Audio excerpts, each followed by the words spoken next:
Simplest term is probably 4 words: better infrastructure for better latency.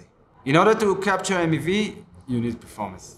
Once you create your trade, in order to capture the MEV, you need a vehicle to execute it fast and to execute it sometimes privately without getting a front run. Blockswap help you to identify those trigger transactions significantly faster than without it. We do have competitors, but we also have something that others don't have, which is the blockchain distribution network, which give us a major edge versus the other. I'm seeing that in the next few years, MEV is going to explode. Eyal Markovich from Bloxroute. I'm CEO of Bloxroute. Been with the company for 5 years now. Simplest term is probably 4 words: better infrastructure for better latency. Okay, and a little bit more info for that.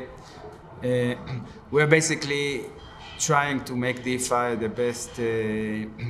best vehicle for everyone to use. For this, you need performance. For need to make DeFi easy, and that's basically what we are doing. So everyone that is trying to capture MEV, everyone that is trying to execute trade on DeFi should know about Bloxroute, and majority of them are using our service. In order to capture MEV, you need performance. So basically MEV means that you see something, you see something like a pending transaction that change price, transaction that change liquidity, and you act on top of that. So that's a trigger transaction that trigger your activity. Blockswap help you to identify those trigger transactions significantly faster than without it. And once you create your trade, in order to capture the MEV, you need a vehicle to execute it fast and to execute it sometimes privately without getting a front run. So again, Blockswap help you with that, with both of those part of the execution. If you're looking today, basically majority of MEV is on Ethereum, okay, a little bit on Binance, and all other chain is friction of Binance, okay? So like if you, maybe not the friction, but if you add all of them together, you are not even going to get to Binance. So I'm seeing that in the next few years, MEV is going to explode on Multichain, going to explode on CeFi, DeFi. That's today even a lot of MEV is being created and extracted from CeFi, DeFi arbitrage. So I'm seeing that getting probably the leading trend of MEV. And as the different chain mature, I'm seeing that more and more trader will find a way to capture every possible drop of MEV as possible. So, first of all, in order to understand MEV, you need to think like a trader. So, I would recommend to anyone that wants to extract MEV is first to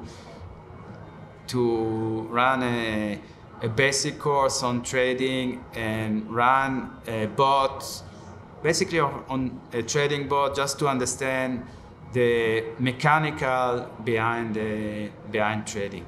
Then, in order to get any chance of extracting MEV, you need to spend a lot of time on your infrastructure. Today, every nanosecond counts, not just even a millisecond. So, I would definitely recommend for anyone that want to get into this space to start looking on performance, start looking on how can they improve their infrastructure. Focus on a single chain first, on single strategy. Start with the maybe boring strategies of back running, DEXs, arbitrage. I don't like front running and sandwiches, but that's again a very good and easy strategy to start with. And from there you can go into a more risky but sometimes rewarding strategy like CFI DeFi, like cross-chain, so on.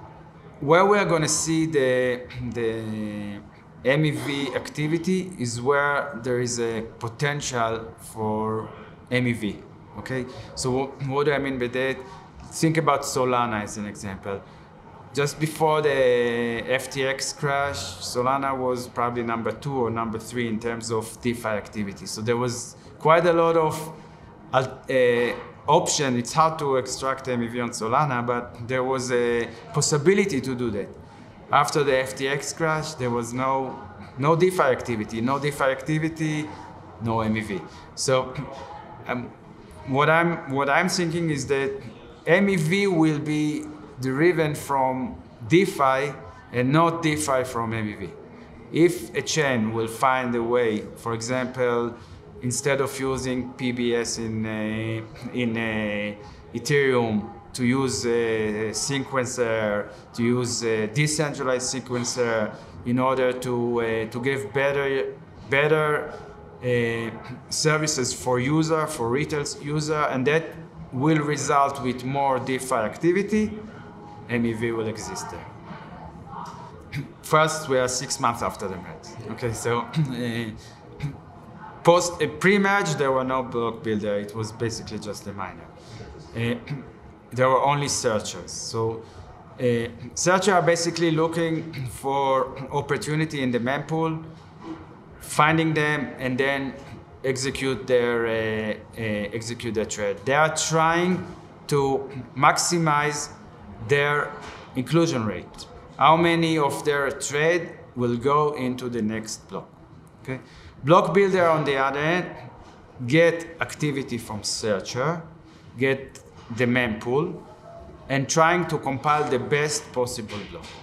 So, in a sense, they are separate entities. However, we're seeing in the last few months that the most successful searcher becoming block builder by themselves. So if you are a searcher that can create, you have an edge. For example, you have a lot of liquidity and you are doing CFI DeFi arbitrage. That means that you have something that not a lot of other traders are doing. In a lot of chance, there's a high chance that you will win versus other searcher. Then you can create your own block. There is a good chance that you're going to win the block. And by doing both of them together, you are basically creating a vertical integration, and you extract as much MEV as possible versus just being a searcher. So I'm seeing in the next few months that we're going to see vertical integration, that we're going to see more and more searcher becoming block builder. And we're going to see that the most successful block builder are searchers. First of all, we do have competitors, but we also have something that others don't have, which is the blockchain distribution network, which gives us a major edge versus the other. So we're constantly looking on performance, constantly looking on how we can shave every nanosecond possible. I can tell you that this week we implemented a change that reduced 80 nanoseconds in the propagation. Okay, so we are working on a nanosecond level, and that's what helps us maintain an edge versus the other. So in the next few months, I'm just seeing that we'll continue with that approach.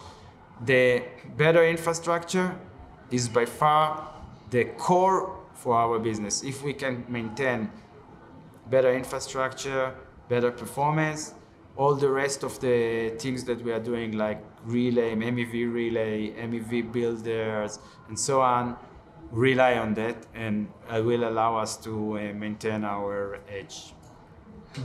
I'm not really sure I understand what's the difference between centralized relay and decentralized relay.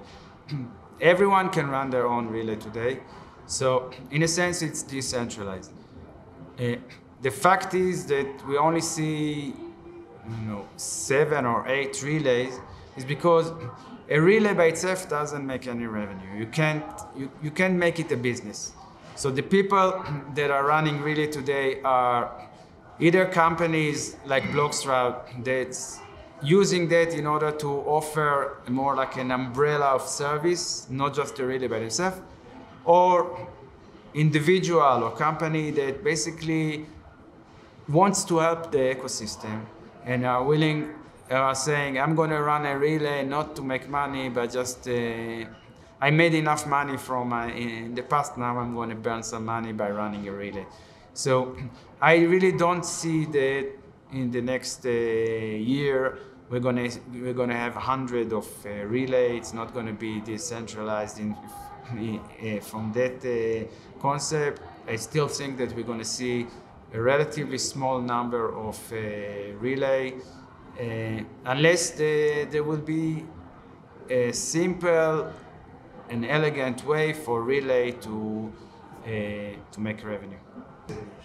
So we have to understand, to extract MEV, you need to be super deep within the stack. It's only for very sophisticated trader. So I don't really see that becoming a mainstream, okay, extracting MEV. So my background, and that's why I felt at home at Bloxroute, was always performance. So I started with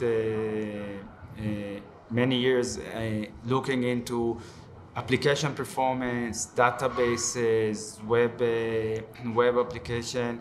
After that, I switched to storage performance.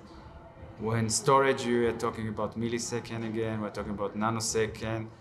And from there, it was obvious to me that I want to continue with the path of looking at performance. And 5 years ago, someone introduced me to the crypto.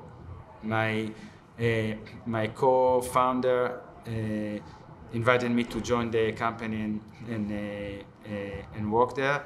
And to be honest, I fell in love immediately, not with the technology, because back then, Bitcoin, it's more about the people. I'm old, everyone here next to me are young, everyone are open for communication. Compared to where I was before, it's so much fun to meet people, to talk with them. It's not just business. I'm here to stay.